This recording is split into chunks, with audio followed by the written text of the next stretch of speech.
Assalamualaikum warahmatullahi wabarakatuh. Keyakinan dan agama. Alhamdulillahirabbil alamin. Wassalatu wassalamu ala asyrofil anbiya'i wal mursalin sayyidina Muhammadin wa ala alihi wa sahbihi ajmain.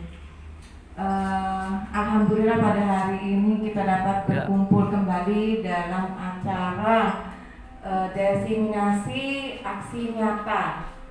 Saya Yulia Purnamasari dari SMA 4 Bangkalan akan memaparkan aksi nyata saya tentang budaya positif terkait keyakinan kelas, posisi kontrol guru, dan segitiga restitusi.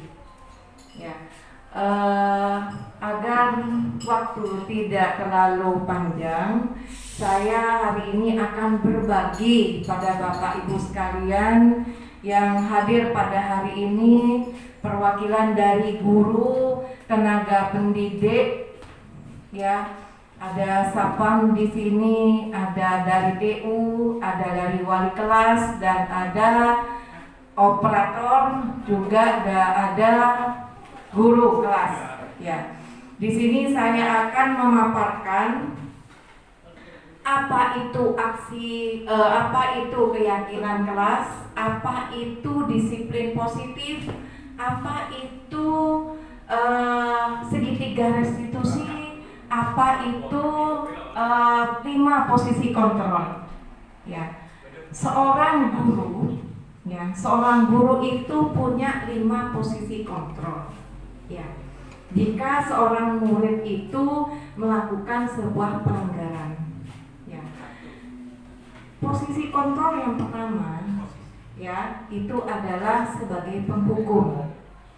Nanti saya akan simulasikan dengan partner saya, sama-sama CGP Angkatan 8, Bapak Idris, bagaimana mensimulasikan sebagai posisi kontrol ada penghukum, ada pembuat masalah, membuat orang merasa bersalah, sebagai teman, sebagai pemantau, dan sebagai manajer.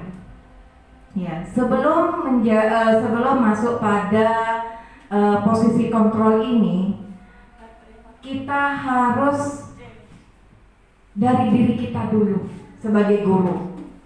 Harus mengubah image, ya, harus mengubah image kita tentang nilai-nilai kebajikan. Apa itu nilai kebajikan? Ya, nilai kebajikan itu nilai yang ada pada diri manusia. Ya, nilai-nilai positif yang ada pada diri manusia yang dikembangkan. Ya, yang ada, dan harus kita sebagai guru itu harus menuntun mereka ke arah yang lebih benar. Ya, lebih ke arah yang benar.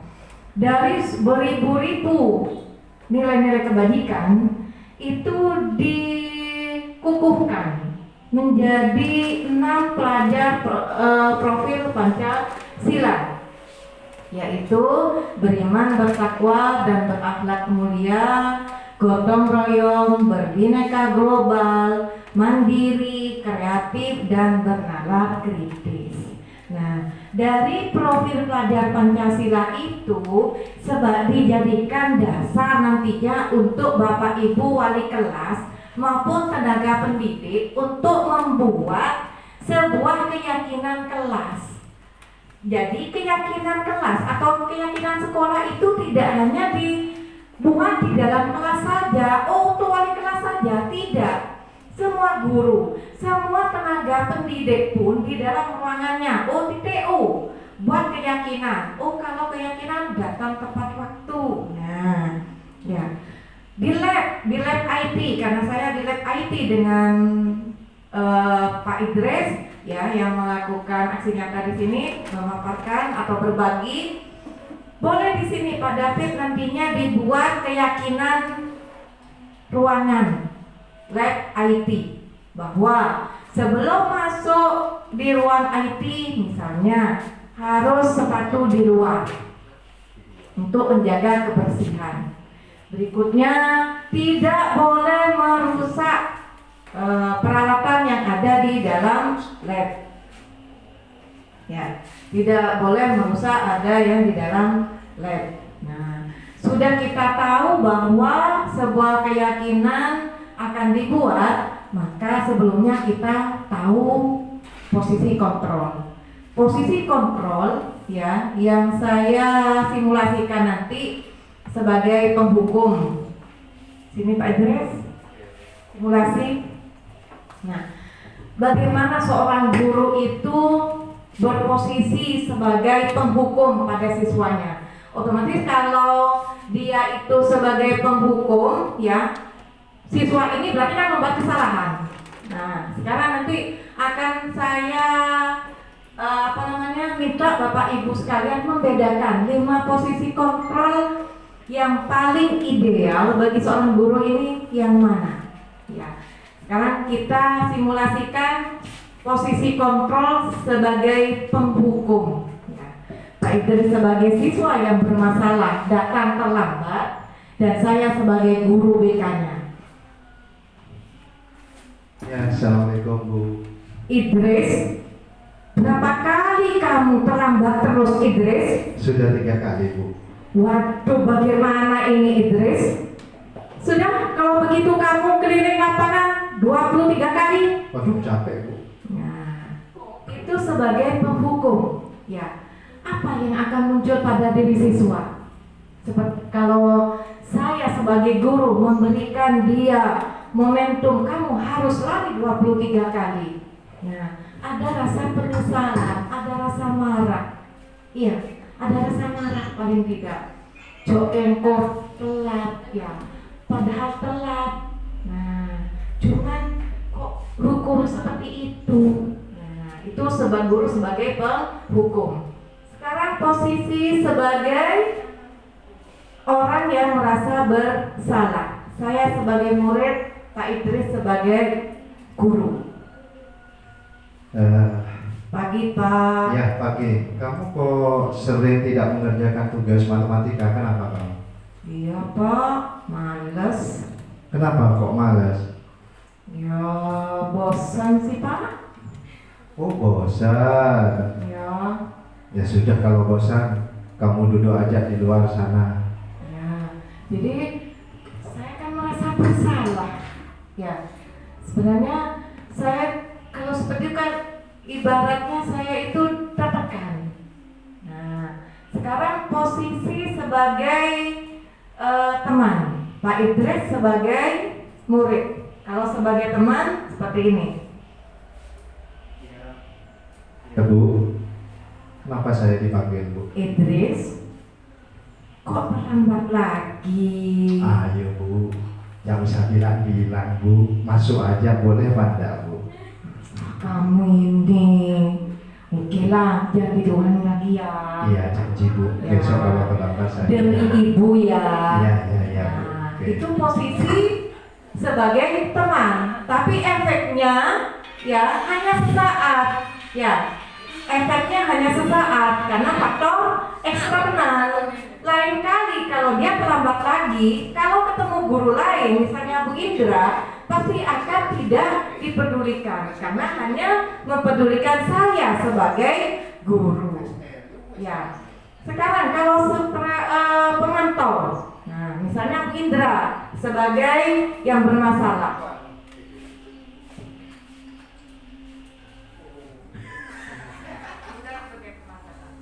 Bu, saya dipanggil BK. Kenapa Bu Indra? Kenapa Indra? Katanya BK saya tidak absen 2 hari. Padahal saya masuk, Bu. Tapi masuknya ada di kantin. Data di BK, kamu sudah beberapa kali ya melakukan kesalahan. Nah, jadi konsekuensinya harus tahu Indra. Kamu harus masuk BK berkali-kali dan harus mengerjakan tugas yang sebelum kamu kerjakan. Silakan duduk. Nah, kalau pemantau itu berarti posisi kontrol guru itu memiliki data-data bahwa anak itu sudah melakukan beberapa kali kesalahan. Nah, sekarang sebagai manajer, sebagai manajer ini, posisi sebagai manajer, keyakinan kelas itu sudah dibuat. Ya, jadi kalau anak-anak itu keyakinan kelas itu dibuat atas kesepakatan bersama. Ya, jika dia melanggar maka dia tahu konsekuensinya. Ya, jadi sama-sama legowo, sama-sama dia itu ngerti. Oh, saya kalau terlambat berarti konsekuensinya ini. Kalau saya tidak waktunya piket, tidak piket, konsekuensinya ini. Jadi kesepakatan bersama. Nah, itu yang dijadikan sebagai seorang manajer. Nah, misalnya Pak David, ya Pak David ternyata dia tertib, piket, ya piket dia tidak piket. Nah, Pak David belum piket. Akan piket. Kamu yakin? Keyakinan kelas sudah dibuat tidak? Belum Bu, wali kelasnya malas. Lama. Keyakinan kelas sudah dibuat. Ya, kalau tidak piket maka harus konsekuensinya piket seluruh kelas dan di luar kelas misalnya. Ya, jadi saya sebagai guru selaku manajer akan memberikan pertanyaan, akan mengajukan seperti ini. Dan Pak David, kamu kenapa tidak piket? Mungkin David bilang, saya terlambat Ibu, saya kesiangan, bangun kesiangan. Kamu tahu keyakinan kelas yang tidak sesuai dengan tindakan kamu. Iya Bu, saya yakin. Apakah kamu mau merubahnya? Ya, saya janji akan merubahnya. Apa yang akan kamu lakukan untuk mengubah kesalahan kamu? Saya akan bangun lebih awal. Bagaimana cara kamu bangun lebih awal? Saya akan pasang alarm, atau saya minta bantuan saudara atau ibu saya agar bisa membangunkan saya dan saya tidak bangun kesiangan.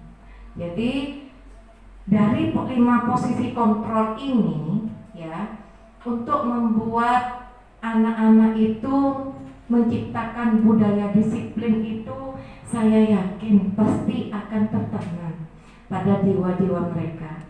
Selama ini Bapak Ibu sekalian sudah kira-kira dari 5 kontrol ini Bapak Ibu sekalian sudah menjalankan yang mana? Posisi penghukum, posisi anak merasa bersalah, posisi teman, posisi pemantau atau manajer? Sepertinya penghukum ya? Penghukum, ya, membuat kesalahan. Kalau membuat kesalahan, demi ibu nak. Nah, ya, oke. Sekarang kita akan membahas tentang segitiga restitusi yang akan disampaikan oleh Bapak Idris. Ya, mempunyai tujuan berbeda-beda. Ada beberapa tujuan, yaitu kasih sayang, apalagi Bu Indra, selain kasih sayang, penguasaan, kebebasan, rasa cinta. Kalau posisi manajer itu sangat enak dan sangat luar biasa. Kita ajak bicara mereka, kenapa Indra ini kok tidak membawa Al-Quran? Pasti apakah karena tidak punya Al-Quran atau lupa, seperti itu. Nanti Bu Indra itu akan menyadari kesalahannya. Setelah menyadari kesalahannya, kita mancing lagi, kita gali lagi bagaimana untuk memperbaiki kesalahannya itu. Ini munculnya adalah dari siswa kita sendiri, bukan dari kita. Tapi bagaimana peran kita itu menggali anak untuk mengakui kesalahannya, menyadari kesalahannya dan memperbaiki kesalahannya. Sehingga aspek motivasi internal yang muncul dari dalam hatinya itu berhasil sepanjang masa. Bukan tanpa paksaan atau faktor eksternal, tapi faktor internal dalam diri itu yang harus kita tumbuhkan di sekolah SMA Negeri 4 Bangkalan ini. Bagaimana cara menumbuhkannya? Sangat sederhana Bapak Ibu, yaitu dengan kita membentuk keyakinan kelas. Isinya keyakinan kelas itu seperti apa? Operator bisa ke keyakinan kelas. Ya, keyakinan kelas itu adalah nilai kebajikan universal yang disepakati secara tersirat dan tersurat lepas dari latar belakang suku, negara, bahasa maupun agama. Seperti ini Bapak Ibu, setiap sekolah itu pasti punya peraturan dari A sampai Z.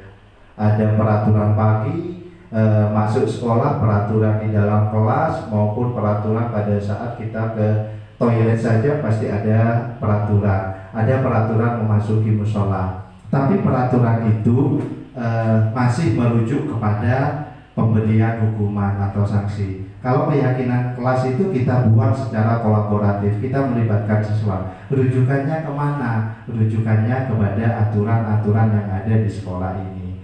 Dari peraturan itu yang lebih negatif, contohnya seperti ini: dilarang memasuki musola tanpa alas kaki. Itu kan dalam bentuk kalimat negatif. Tapi kalau kalimat positif, ya masuk musola dalam kondisi suci, sehingga ada motivasi untuk melakukan kebaikan atau kedisiplinan yang tertanam di dalam diri siswa. Terus bagaimana untuk membentuk siswa itu agar baik di dalam kelas dan mengikuti mengikuti kedisiplinan yang diharapkan oleh sekolah? Sebenarnya mudah, yaitu kita harus hadir dan berdiskusi musyawarah dengan siswa berkaitan dengan keyakinan kelas.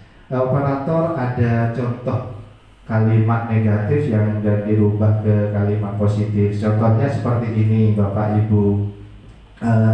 Aturan sekolah, masuk sekolah jam 6.45 itu adalah aturan. Bagi siswa yang terlambat harus minta izin masuk ke BK maupun ke petugas tatip. Itu adalah bentuk aturan. Aturan tersebut bagaimana kita mengemasnya dalam bentuk kalimat-kalimat positif. Contohnya kalimat positif itu yang sangat sederhana adalah datang tepat waktu. Berarti kesepakatan kelas itu, keyakinan kelas itu yaitu datang tepat waktu. Itu masih luas, datang tepat waktu. Ya, datang pada saat jam masuk sekolah, datang pada saat jam istirahat, datang tepat waktu. Di sini tidak kesepakatan ini, keyakinan ini akan membekas dalam diri siswa. Itu berhubungan dengan kedisiplinan waktu. Kalau berhubungan dengan proses pembelajaran sangat mudah ya. Kalau aturan dilarang berbicara pada saat PBM ya, dirubah aja ke dalam kalimat positif. Saya aktif ya, aktif dalam pembelajaran. Oke, maksudnya itu nanti pada saat siswa itu melanggar, mereka itu akan dihadapkan ke dalam bentuk keyakinan kelas ini. Demikian Bapak Ibu, mungkin ada yang mau sharing atau ditanyakan. Ibu Nia ini kan wali kelas 10-3. Ada pertanyaan Ibu Nia? Tidak ada.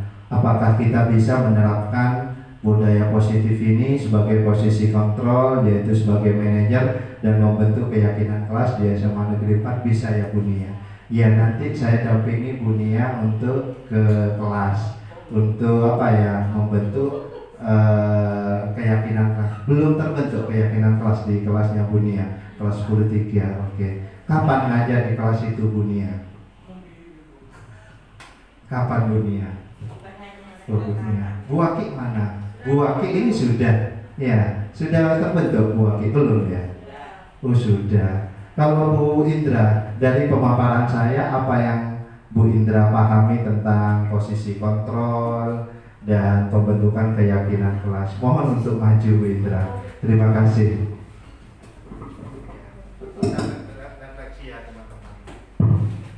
Assalamualaikum warahmatullahi wabarakatuh. Waalaikumsalam warahmatullahi wabarakatuh. Selama ini kalau yang saya praktekkan di sekolah, memang posisi saya sebagai penghukum dan mungkin juga membuat anak merasa bersalah. Menghukumnya itu memang dengan sewajarnya, karena memang selama ini karena belum ada pengetahuan tentang ada cara lain tentang cara mendidik anak, sehingga yang kami pakai hanya 2 hal itu. Dengan ada kegiatan ini, tentu kami akan merubah kebiasaan lama kami yang sekiranya nanti membawa perubahan bagi anak, bukan hanya efek jerah, tapi ada kesadaran diri sehingga anak tersebut mau berubah. Kemudian masalah keyakinan kelas atau kesepakatan kelas, ini memang harus dirumuskan bersama, bukan hanya dari pihak wali kelasnya saja yang merumuskan, sehingga anak-anak tadi bisa berpendapat maunya dia di dalam kelas seperti apa. Karena ini adalah rumusan bersama, bukan salah satu pihak, tentunya ini bisa ditaati bersama tanpa ada rasa keterpaksaan.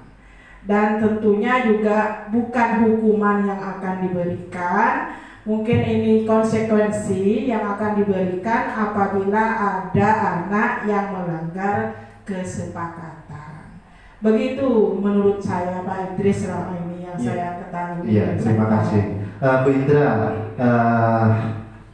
terima kasih pendapatnya Bu Indra. Alhamdulillah teman-teman baik itu dari wali kelas yang hadir di pertemuan ini sudah memahami bagaimana kita itu menumbuhkan motivasi intrinsik atau kesadaran diri yang ada dalam diri siswa, berkaitan dengan bukan kesalahan sebenarnya yang dilakukan siswa, tapi pelanggaran yang berkaitan dengan aturan-aturan yang ada di sekolah ini.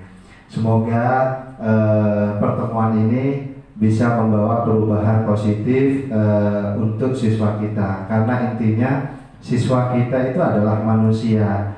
Kita harus memanusiakan manusia itu dengan tujuan siswa kita itu adalah aset negara Indonesia atau aset Indonesia. Bagaimana kita sebagai guru memunculkan sikap-sikap dan perilaku yang positif yang awalnya itu harus bersyukur dari kita sendiri bagaimana cara mendidik anak. Salah satunya yaitu posisinya kita harus menjadi posisi manajer dalam mendidik anak, sehingga anak memunculkan atau muncul dengan sendirinya kesadaran diri dan motivasi intrinsik. Nanti setelah kegiatan ini kita akan berlanjut di dalam kelas, yaitu pembentukan keyakinan kelas. Kita melibatkan siswa, melibatkan dalam bentuk seperti apa. Kita harus mengacu kepada peraturan-peraturan yang ada di sekolah kita. Kalau tidak salah peraturannya ada di buku pribadi siswa ya, yang ada di BK. Kita bawa itu nanti di buku pribadi tersebut. Setelah itu kita didiskusikan dengan siswa seperti apa kesepakatan kelas. Kesepakatan kelas itu tidak usah banyak Bapak Ibu, 5 saja, tapi universal. Maksudnya universal itu umum. Demikian. Mungkin ada pertanyaan dari Bu Adriani atau Bu Waki. Ada pertanyaan, silakan. Karena sesi siang kita sudah hampir 1 jam di sini Bapak Ibu.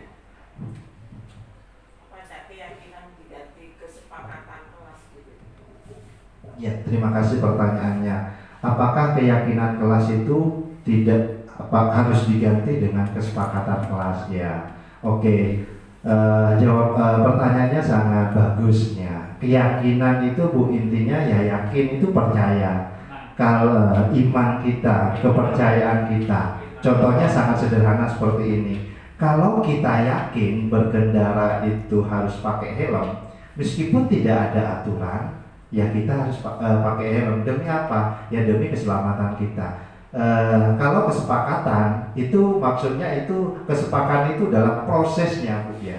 Proses dalam membuat keyakinan kelas itu kita harus sepakat antara guru dengan melibatkan siswa. Sehingga kalau ada kesepakatan tersebut, sehingga terbentuklah keyakinan kelas.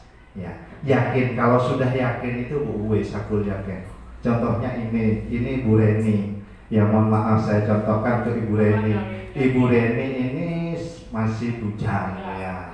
Ya. Saya yakin Bu Reni ini bagus untuk kehidupan saya berdasarkan kriteria, beberapa kriteria. Saya berusaha untuk bagaimana saya mencapai untuk mensukseskan keyakinan saya itu agar Bu Reni itu bisa menjadi milik saya. Kalau keyakinan itu sudah pasti ada dorongan,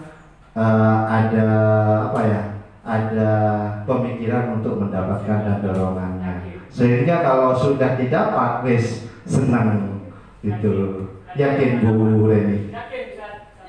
Ya, itu contohnya, contoh dalam kehidupan sehari-hari Bu. Kalau sudah ada keyakinan dari kelas, insya Allah anak-anak itu akan menjadi baik ya.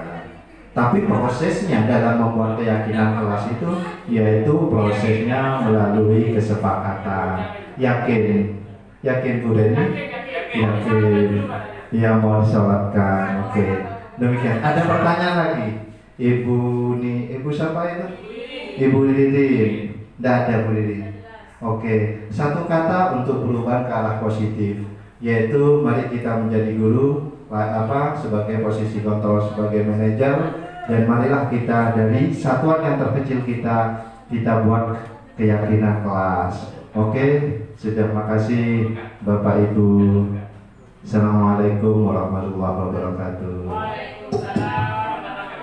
Ya, saya hanya menambahkan tentang posisi kontrol di sini ya.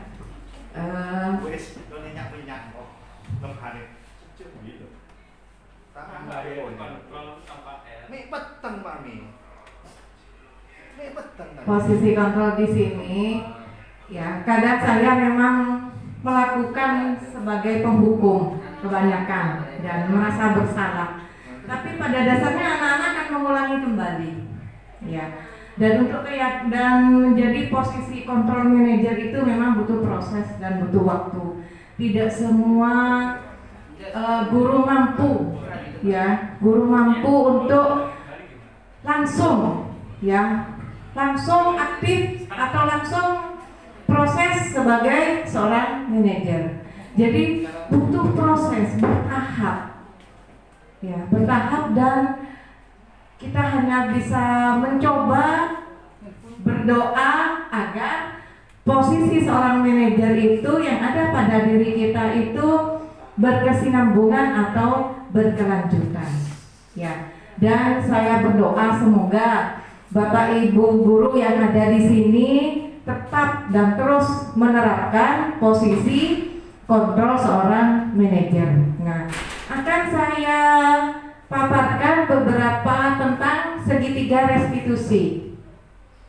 Ini materi terakhir. Segitiga restitusi ini adalah proses bagaimana cara kita menanamkan disiplin pada anak. Ya. Jadi kadang anak-anak itu, pernahkah Bapak Ibu sekalian Anda anak siswa datang pada ibu mengadukan permasalahan? Pernah Bu Indra? Iya, pernah. Misalkan ada anak kasus kemarin itu kehilangan HP-nya. Jadi dia lapor ke saya bahwa kehilangan HP-nya yang mungkin harus segera ditangani. Jadi mereka meminta tolong kepada saya, kemudian saya menghubungi BK-nya sehingga langsung ditangani. Seperti itu permasalahannya. Ada juga yang lapor karena anak tadi dipanggil BK sudah berhari-hari tidak ada alasan masuk, kenapa dan sebagainya, sehingga sebagai wali kelas ini saya harus mendampingi anak tersebut untuk pemanggilan orang tua.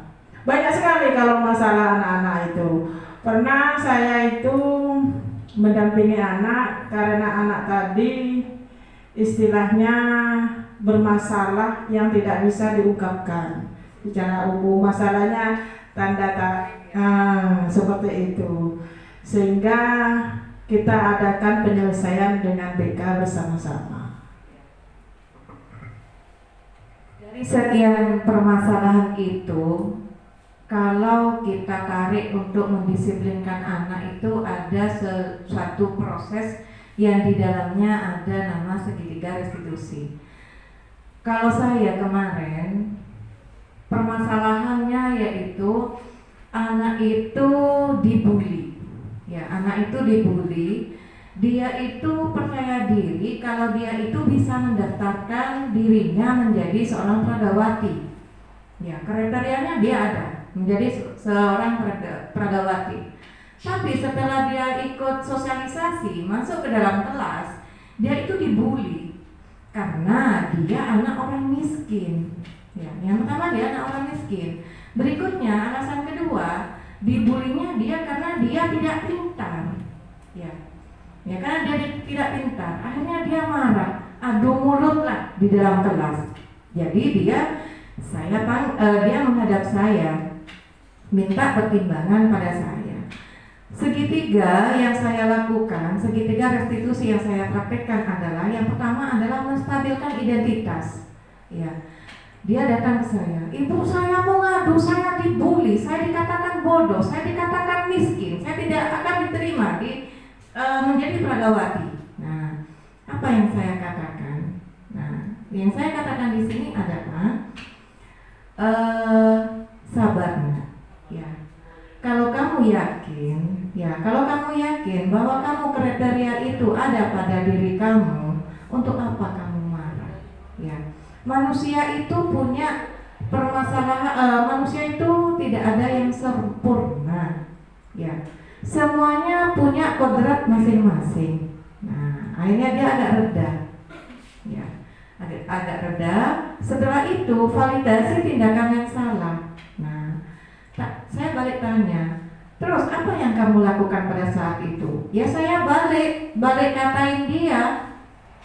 Biarlah mau saya ada kriteria di situ, kamu aja yang bukan rezekinya di situ. Nah, akhirnya tambah parah. Saya tanya, jangan seperti itu, ya. Jadi kalau validasi tindakan yang salah ini dia menstabilkan permasalahan. Ya. Berikutnya menanyakan keyakinan. Karena adanya pembulian tadi, pada saat menanyakan keyakinan, maka keyakinan kelas ini kan tadi sudah terbentuk. Ya. Jadi pembulian itu masuk pada misalnya pada nilai budaya akhlak mulia, kan tidak sesuai dengan berakhlak mulia. Ya, jadi pada menanyakan keyakinan ini bahwa apa yang dia lakukan tidak sesuai dengan keyakinan kelas yang sudah disepakati, dan anak tadi mau merubah, mau memperbaiki kesalahan. Jadi tahapan-tahapan segitiga restitusi ini, ya, bagaimana cara dia cara guru itu menumbuhkan disiplin pada anak, pada siswa tadi. Ya, jadi saya berharap Bapak Ibu guru tenaga dan TU di sini bisa intinya menerapkan ya budaya tentang disiplin positif diawali dengan membuat sebuah keyakinan kelas atau kesepakatan kelas. Ya, keyakinan itu tumbuh dari sebuah kesepakatan. Ya, yang tercermin dari nilai-nilai kebajikan, nilai-nilai kebajikan yang sudah dikukuhkan sesuai dengan nilai profil pada Pancasila. Sekarang ada pertanyaan dari posisi kontrol kegiatan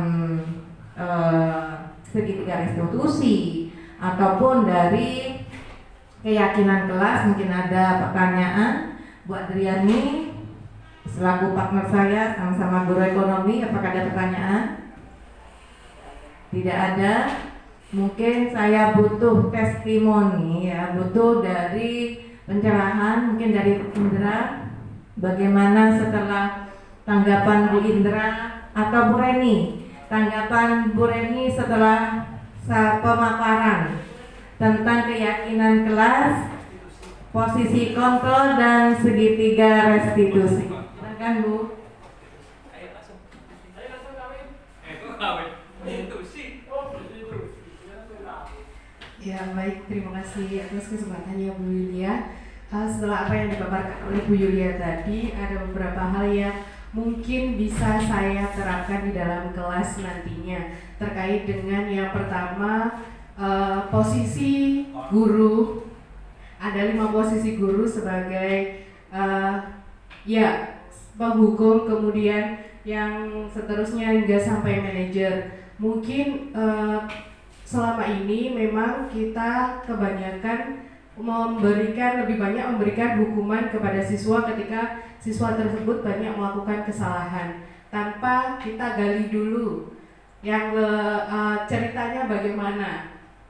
Nah, untuk dari apa yang sudah dipaparkan Bu Yulia tadi, mungkin saya juga ada sedikit pertanyaan juga Bu Yulia. Seandainya siswa apabila sudah kita lakukan, kita berusaha menjadi seorang manajer, kemudian dari beberapa kali apabila kita sudah maksimal, dia tetap melakukan kesalahan, apa yang mungkin bisa kita lakukan seperti itu. Itu pertanyaan saya. Kemudian terkait dengan segitiga restitusi ini, saya lebih menarik kesimpulan bahwasannya ketika siswa itu punya masalah, kita gali dulu apa permasalahannya, kemudian dari siswa tersebut kita bisa menanyakan kesimpulannya. Jadi siswa tersebut tidak langsung kita tunjukkan seperti kamu seperti ini, harus seperti ini, tetapi dari siswa sendiri yang harus menggali apa yang harus atau apa yang sebaiknya dia lakukan untuk menangani permasalahannya. Terima kasih. Terima kasih Bu Reni. Posisi misal Bu Reni tadi mengemukakan bahwa saya sudah melakukan posisi sebagai manajer, ya sudah menangani sebagai posisi manajer kontrol saya. Jadi tapi anak tadi tetap tidak ada perubahan, maka saran saya, ya, menurut saya kita koordinasikan dengan kepala sekolah. Ya, kita koordinasikan, kita ajukan atau kita kolaborasikan ke Wakasek kesiswaan. Setelah itu kita pasarkan kepala sekolah. Ya, karena kita sudah semaksimal mungkin, ya, untuk sudah melakukan. Karena posisi manajer itu intinya sudah posisi teratas yang sudah maksimal kita lakukan. Jadi langkah berikutnya, kalau memang anak tersebut tidak mampu, ya tidak bisa diperbaiki lagi, maka kita pasrahkan pada kepala sekolah melalui Wakasek kesiswaan. Ya. Saran Bu Reni, bagaimana tentang segitiga restitusi, yaitu bagaimana cara kita menuntun mereka agar mereka itu mampu untuk memperbaiki diri mereka dulu, menggali apa yang ada pada diri mereka, gitu ya. Ya. Pak Idris mungkin mau menambahkan tentang segitiga restitusi atau tentang pendapat dari Bu Reni tadi? Terima kasih Bu Yulia. Bagus pertanyaannya Bu Reni, bagaimana kalau kita sudah melakukan posisi sebagai manajer dan sudah melakukan segitiga restitusi, ya. Jawabannya cukup mudah teman-teman. Anak itu terlahir dari kodrat alam yang berbeda-beda. Kita harus menggali, maksudnya kodrat alam yang berbeda-beda itu, setiap anak itu punya keunikan sendiri. Setiap anak itu punya latar belakang sendiri. Bagaimana kita untuk mengetahui, yaitu kita harus kerjasama. Pentingnya kolaborasi atau pentingnya bekerja sama dengan orang tua. Kalau sudah ada komunikasi, ada kolaborasi dengan orang tua, siswa yang awalnya bukan tidak tapi kurang berhasil dalam memvalidasi tindakan yang salah dan mempertanggungjawab keyakinannya, saya yakin insya Allah siswa itu akan berubah, karena kalau kita melibatkan orang tua seperti itu, karena memang perannya di dalam lingkup sekolah itu yaitu guru, wakase, kepala sekolah dan orang tua, seperti lingkaran Bapak Ibu. Kita tidak jangan keluar dari lingkaran itu. Dalam lingkaran itu maksudnya yaitu kita kerjasama dengan orang tua. Demikian Bapak Ibu tambahan dari saya. Oke, mungkin ada pertanyaan yang lain? Tidak ada.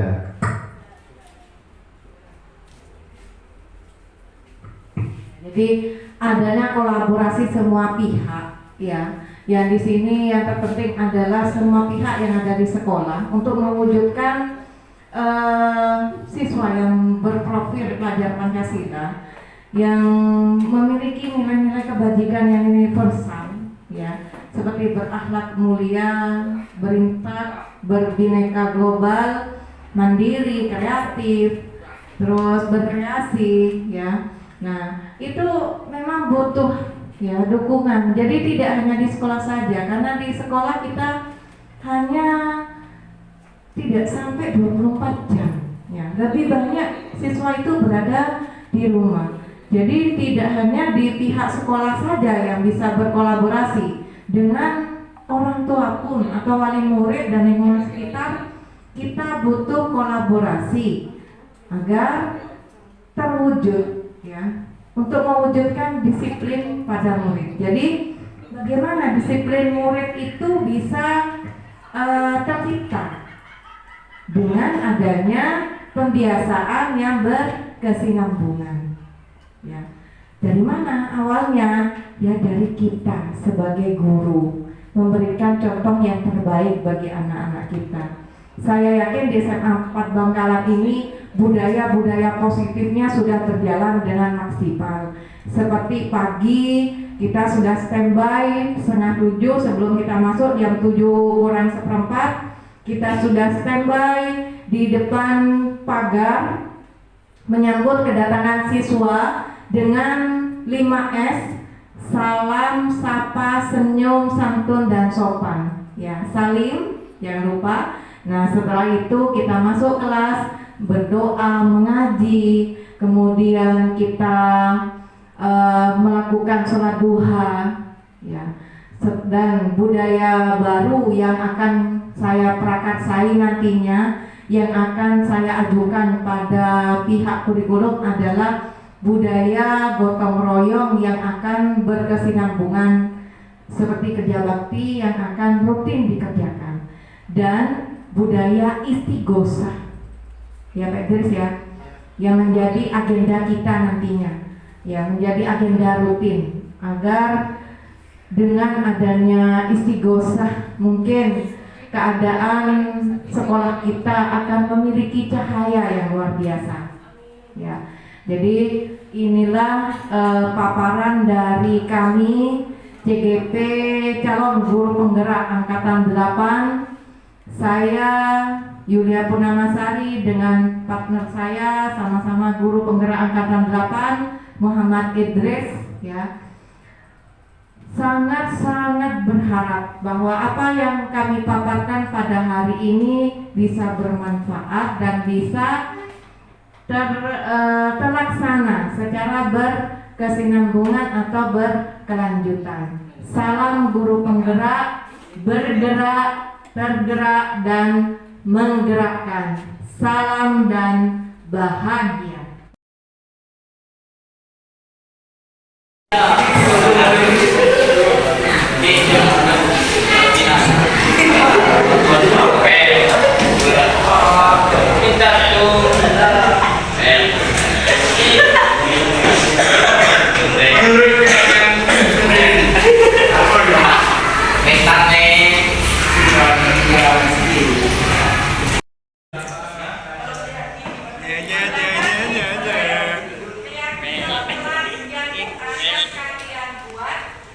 Berdasarkan